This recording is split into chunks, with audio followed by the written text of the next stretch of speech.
भारत के ऑटोमोटिव विकास पर चर्चा करने के लिए नई दिल्ली में automotive skill development council (ASTC) ने हयात रीजेंसी में अपना वार्षिक सम्मेलन 2024 आयोजित किया। ASTC के एनुअल कॉन्क्लेव 2024 में ऑटोमोटिव क्षेत्र के फ्यूचर स्किलिंग पर जोर। केंद्रीय राज्य मंत्री रामदास आठवले ने कहा, कौशल विकास के जरिए वंचित वर्ग बनेगा सशक्त। नई Delhi automotive skills development council (ASTC) ने शुक्रवार को होटल हयात रीजेंसी में सफलतापूर्वक एनुअल कॉन्क्लेव वार्षिक सम्मेलन का आयोजन किया।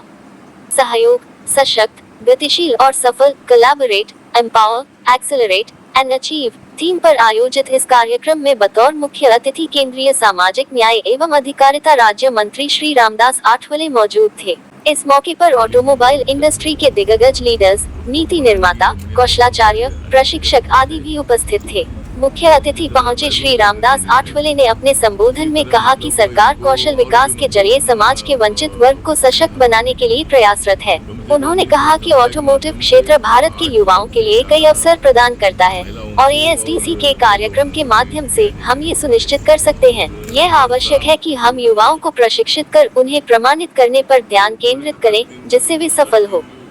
कार्यक्रम को संबोधित करते हुए ASTC के प्रेसिडेंट FR सिंघवी ने ऑटोमोटिव उद्योग की चुनौतियों का समाधान करने में कौशल विकास की महत्वपूर्ण भूमिका के बारे में बात की। उन्होंने कहा कि जैसे जैसे ऑटोमोटिव क्षेत्र विकसित होता है, कुशल पेशेवरों की आवश्यकता बढ़ती जाती है। कौशल और ज्ञान से युवाओं को सशक्त बनाकर इंडस्ट्री की प्रगति सुनिश्चित की जा सकती है। ASTC के वाइस प्रेसिडेंट विनकेश गुलाटी ने अपने भाषण में नवाचार को बढ़ावा देने के लिए सहयोग के महत्व पर प्रकाश डाला। उन्होंने कहा कि भारतीय ऑटोमोटिव क्षेत्र तेजी से बढ़ रहा है, जिसकी वजह से कुशल कार्यबल की आवश्यकता बढ़ रही है। यहीं से स्किल, ट्रेनिंग और ASTC की भूमिका सर्वोपरि हो जाती है। हमारे ऑटोमोटिव उद्योग का भविष्य इस बात पर निर्भर करता है कि हम व्यक्तियों और संस्थानों दोनों को सशक्त बनाने के लिए मिलकर कितने अच्छे तरीके से काम करते हैं।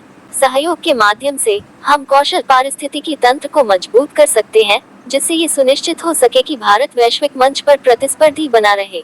कॉन्क्लेव में CSR सहयोग के जरिए कौशल विकास पर पैनल चर्चाएं भी हुई, जिसमें बजाज, टोयोटा और हीरो मोटोकॉर्प जैसी कंपनियों के प्रतिनिधियों ने हिस्सा लिया। कौशल विकास के प्रति अपनी प्रतिबद्धता के अनुरूप बजाज ने स्नातकों और डिप्लोमा धारकों के लिए रोबोटिक्स और ऑटोमेशन पर ध्यान केंद्रित करते हुए best Bajaj excellence in skill training कार्यक्रम शुरू किया।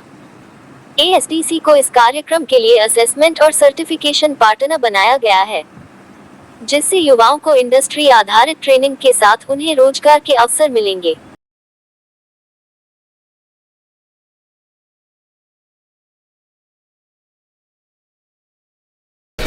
नमस्कार, मैं विनकेश गुलाटी हूँ। मैं वाइस प्रेसिडेंट हूँ ऑटोमोटिव स्किल डेवलपमेंट काउंसिल में। आपका इस कॉन्क्लेव में धन्यवाद आने के लिए। देखिए, ये जो हमारा एनुअल कॉन्क्लेव होता है, इसका एक मुख्य उद्देश्य होता है कि जो हमारे सारे इंडस्ट्री पार्टनर्स हैं, हम उनके साथ समझें कि हमारी इस काउंसिल की फ्यूचर की नीड क्या है।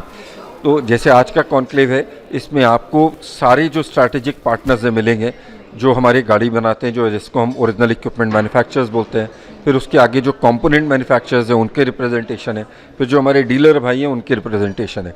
साथ में गवर्नमेंट भी साथ में आती है, हमें बताती है किस तरह की रेगुलेशन आगे आएंगे, क्या स्कीम्स, क्या सपोर्ट, क्या फाइनेंस वो देने वाले। इन सब का जो हमारा कोलैबोरेशन में जो अंडरस्टैंडिंग होती है, उसके बाद हमारा रोल आता है ASTC का, जो हमारे कंटेंट प्रोवाइडर है, और साथ साथ एंड में जो हमारे ट्रेनिंग पार्टनर्स हैं। आज खुशी होती है बताने में कि लगभग 70 ट्रेनिंग पार्टनर्स आज हमारे इस कॉन्क्लेव में आए हुए हैं, जो सब समझना चाह रहे हैं कि उनको फ्यूचर अपने चेंजेस कैसे करने हैं। तो आज के कॉन्क्लेव के हिसाब से हमें शॉर्ट टर्म और लॉन्ग टर्म अपने गोल्स मिलते हैं। लॉन्ग टर्म गोल्स ऑब्वियसली बने होते हैं, वो हर कॉन्क्लेव में एनुअल में वो स्ट्रेंथन होते हैं या चेंज होते हैं कि भाई ये नई टेक्नोलॉजी आ गई। शॉर्ट टर्म मिलते हैं कि हमको इस एक साल में हमें आगे क्या करना है। हमारे सारे जो स्किल ट्रेनिंग पार्टनर्स हैं, अगर कोई 100 ट्रेनिंग कर रहा है एक महीने में, तो अगर इंडस्ट्री 10% ग्रो कर रही है, इट मीन्स कि हमें कम से कम 10 से 15% मैन पावर रिक्वायरमेंट बढ़ेगी। तो उनको भी अपने ट्रेनिंग सेंटर्स में मैन पावर में उस हिसाब से आगे लाना। सस्टेनेबिलिटी की आज यहाँ बात हुई थी, तो उस पे आप किस तरह से आपने कदम उठाए हैं? देखिए, सस्टेनेबिलिटी एक बहुत ही इम्पॉर्टेंट चीज़ है। इससे ऑटो का ज़रूर इम्पॉर्टेंट रोल है, बट ओवरऑल हमारे हिंदुस्तानी के लिए जिस तरीके से पॉल्यूशन आ रहा है, हमारा फ्यूचर जनरेशन आ रहा है, और उसमें मेजर जो डिफरेंस आता है वो ये आता है कि हम किस तरीके के इंजन यूज़ कर रहे हैं, किस तरह का पॉल्यूशन, कितना वो टेल पाइप से निकलता है। और इन सबको स्टडी करके हमें किस तरीके की मैन पावर चाहिए जो इस तरीके की ट्रेनिंग प्रोवाइड करा पाए, जो सस्टेनेबल गोल्स को रीच कर पाए, वो हमारा रोल होता है। जैसे अभी हमारी स्टडी चल रही है, बैटरी या इलेक्ट्रिक व्हीकल बोलें, आइस बोलें, इस पे ऑलरेडी हम आगे स्टडी कर रहे हैं कि हम हाइड्रोजन की ट्रेनिंग कैसे कर पाएँ, क्योंकि हाइड्रोजन एक बड़ा गोल है सस्टेनेबिलिटी के लिए। उसके अलावा हम फ्यूचर की और स्टडी कर रहे हैं कि आज जैसे लिथियम और लेड आयन बैटरी बनती है, आगे सॉलिड स्टेट बैटरी की बात हो रही है, सोडियम की बात हो रही है। हाँ, उस टाइम पे हमको किस तरीके की मैन पावर की रिक्वायरमेंट होगी, उसके लिए कौन सा कोर्स चाहिए, और फिर उसको ट्रेनर जो उसको मैन पावर को ट्रेन करेगा उसको क्या नॉलेज होनी चाहिए। हमारी ये सब चीज़ें अभी सब रिसर्च चल रही, और इस सस्टेनेबिलिटी में पूरा सपोर्ट हमें मैन पावर की स्किलिंग को चेंज और प्लस साथ में माइंडसेट चेंज में लाना पड़ता है। तो उन्होंने हर दिन जो उसकी कमाई की है मेरे 500-600 रुपया, मतलब इसका मतलब हर महीने को 17-18 हजार रुपये अगर वो कंपनी को भरेगी 2 साल के अंदर रिक्शा पकड़ी हो सकती है।